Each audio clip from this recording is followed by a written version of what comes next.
नहीं है। महारानी जी हमारे क्यों? नाम है बता दूं और दूसरा बता दूं? ठीक है तो बताओ। करे ना फोन का कृष्ण नरुल्ला की वो चल जाएगी, परंतु वो किसकी धर्मपत्नी है? वो पवन गर्ग की है। नहीं नहीं, वह भी ठीक नहीं है। क्यों महारानी जी? और बता दूं? क्योंकि वो राज दरबार में झूठ नहीं बोल सकता। सुनीता है गज्जल की, उसको ले दो। परंतु वो किसकी धर्मपत्नी है? वो है प्रकाश की। नहीं सेठ मायादास, इनमें से कोई भी झूठ बोलने में सक्षम नहीं है, क्योंकि जितने झूठे और मक्कार तुम हो पूरे नगर में ऐसा कोई भी नहीं है। नीलम को ले तू, चींदवाड़ी को। बंद हो गए। वो किसकी धर्मपत्नी है? बिल्कुल सामने वो बताऊंगी। मुकेश सोनी की है वो, उसका बहुत पैसा बापू में, वो मान भी जाए वो। नहीं, वह भी ठीक नहीं है। कोई और सुझाइए। इनका वहाँ से जाइए एक बार जाके। मुन्नी मुन्नी एक मिनट चल रही है ले भाई ले। परंतु वो किसकी धर्मपत्नी है? वो मांगे राम की है। अच्छा अच्छा अच्छा, वही मांगे राम सैनी। हाँ जो गाड़ी बैठो। अच्छा, लेकिन उसको तो देखते ही ये पता लगता है कि वो एकदम सच्चे और भोले भाले इंसान है। वो भी नहीं कहेंगे। बेईमान है। देखो सेठ जी, ये देखो, यह सब कुछ और ये सब कुछ तुम्हारा है। यदि तुम इतना सा झूठ बोल दो कि विक्रम हमारे घर आता है और हमारे पुत्र वधु से छेड़छाड़ करता है। महारानी जी जरा वजन कम है और झूठ तो बोल सकता कोई ना विकास आ जा।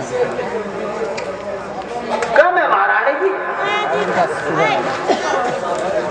तो फिर इसका वजन बढ़ाया जाए। जो अगर इस पर रोशनी पड़ेगी इसको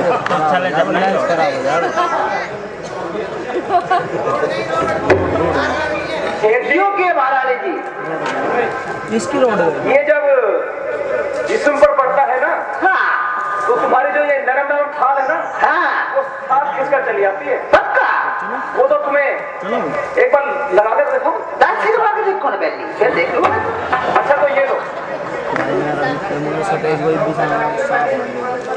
महारानी जी हाथ की अंगूठी तो बहुत अच्छी है। पकड़ रही मैं जा रहा हूँ। कैसे गई? कुछ बढ़ो महारानी जी, कुछ बड़े बेईमान आदमी हो। जब महारानी जी बेईमानी काम करवाएगी तो बेईमानी तो होना ही पड़ेगा। ये लो, अब इससे ज्यादा नहीं मिलेगा। ना मिलेगा तो और कम कर दो। जब भी करता है काम तो कर देना महारानी जी, कर देना। क्या कर रहे हो बता दो, फिर जब सुना जाती मैंने। कल तुम्हें हाँ राज दरबार में बुलाया जाएगा। ठीक है महारानी जी। और महाराज के समक्ष तुम्हें ये कहना है कि तुम्हारा जो छोटा भाई है विक्रम को तुम जानते हो ना? हाँ महारानी जी, जो गड़े मांडन हुई। नहीं नहीं नहीं, वो विक्रम नहीं, महाराज के छोटे भाई। हाँ आप तो नहीं जान पड़ा, जुगड़े हम अंडे। चलो ठीक है, ऐसे ही कह देना। वो संध्या के वक्त हमारे घर आता है, ठीक है, और हमारी पुत्र वधु को बेला फुसलाकर इधर उधर ले जाता है। ठीक है, बदसलूकी करता है। ठीक है महारानी जी, तो चला फिर हम। ठीक है, ठीक है, ध्यान रखना, ध्यान रहेगा, वरना अंतर पड़ेगा। बाल बच्चे समेत कोल्हू में पिलवा दूंगी। हम ऐसा काम नहीं है जो कोल्हू में पिला, हम तो काम वो करांगे जो नोट मिले हमने। अच्छा महारानी चला। मतलब बिना स्वार्थ के ये सेवा कर रहे हैं फ्री, और यहाँ से जो भी पैसा आएगा वो इसी रामलीला क्लब के अंदर दान दिया जाएगा, और हम एक पैसा भी अपने साथ नहीं ले जाएंगे। हम सिर्फ आपका प्यार और आशीर्वाद लेके जाएंगे। नंबर दूसरी बात, अब देखिए, एक सच को छिपाने के लिए रानी ने कितनी बड़ी झूठ बोल ली और कितना। राजकुमार इधर की तरफ ही आ रहे हैं।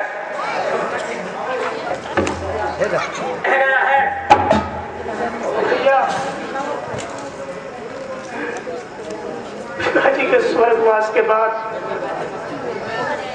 आपने मुझे जो प्यार दिया है, परंतु आज मेरे साथ बहुत अन्याय हुआ है भैया।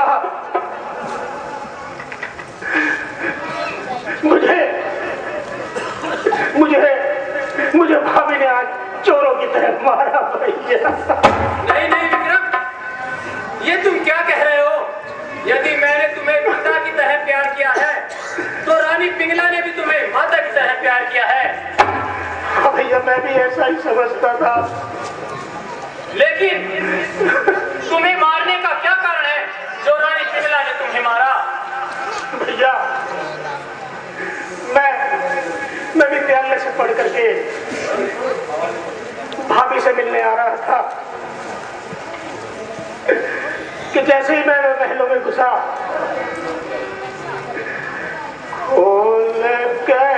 की वाड़ बढ़ गया। मैं भाभी की महल में और मैं आया था शहर में। की वाड़ बढ़ गया। भाभी की महल में मैं आया था शहर में। की वाड़ बढ़ गया।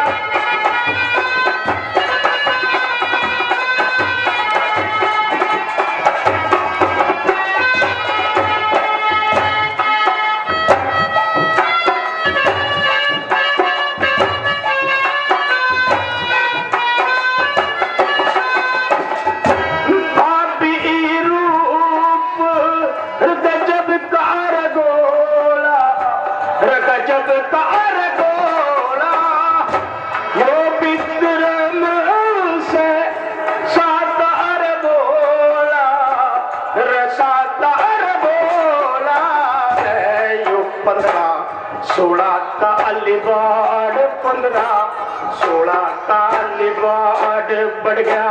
भाभी जी के महल में मैं आया था शहर में। बोले कैसी बात।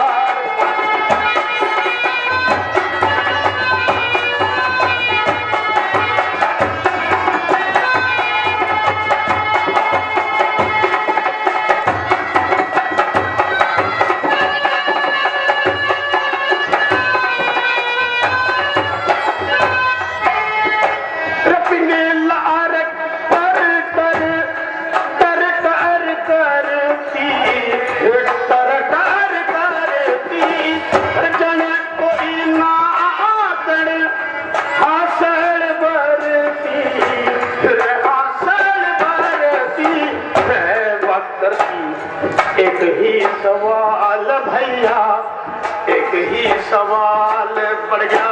मैं भाभी जी के महल में मैं आया था शहर में। बोलते दीवार बढ़ गया।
नाम झुका के न आगे बढ़ गया भाभी जी के महल में मैं आया था सैल में बोले कहती आगे बढ़ गया भाभी जी के महल में।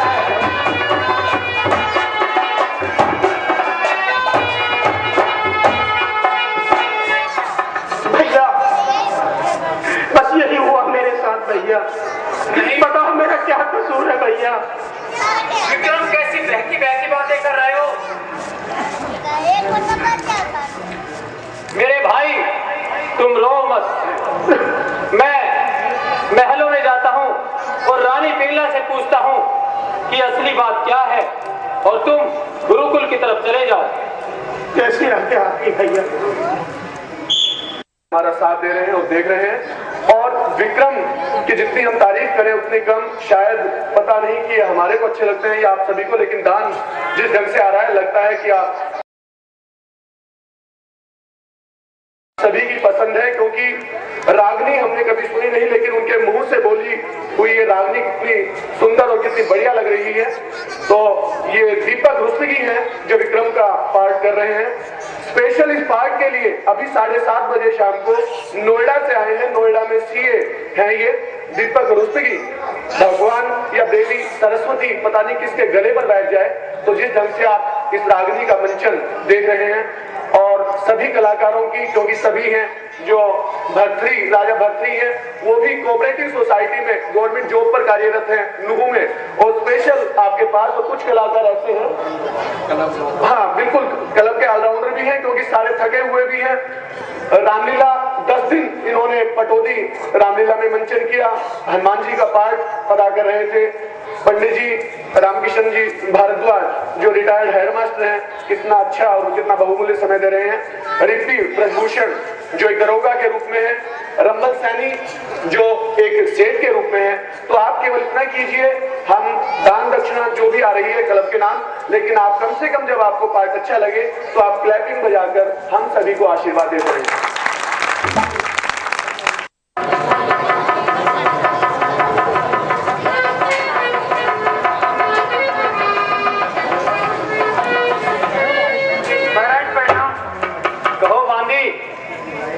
रानी जी कहाँ पर है? महाराज महारानी जी अपने कोप भवन में लेटी हुई। क्या कहा कोप भवन में? उधर विक्रम रोता है, इधर रानी कोप भवन में है। हे विधाता, इस राज्य पर कौन सा संकट आने वाला है? रानी पिंगला, उठो रानी। सुनी जाती नहीं मुझसे, अब ये शिष्ट क्या तेरी? मैं करने के ये वही तैयार हूं जो कह दे ये जुबा तेरी है। प्राण प्रिय यह क्या है? बोलो तो ढंग पे ढंग क्यों है? बोलो तो ढंग पे ढंग क्यों है? बेवाक फूल से मुखड़े का हो रहा मलिन ढंग क्यों है?